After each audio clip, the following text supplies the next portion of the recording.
Non si sa cosa stia succedendo, ma si teme che qualcuno stia provvedendo a modo suo a sistemare il fenomeno del randagismo in città.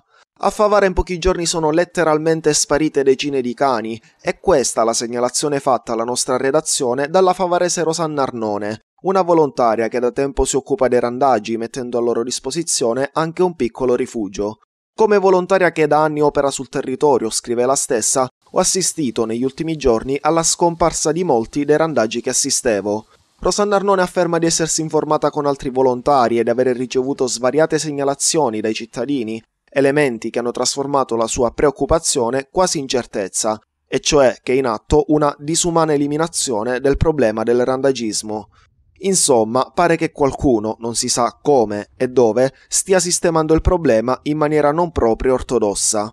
Che fare dunque? Arnone invita i cittadini a segnalare eventuali episodi. Alle autorità e alle istituzioni, aggiunge la favarese, rivolgo un accorato appello ad intervenire con decisione e senza ulteriori indugi per individuare gli eventuali colpevoli.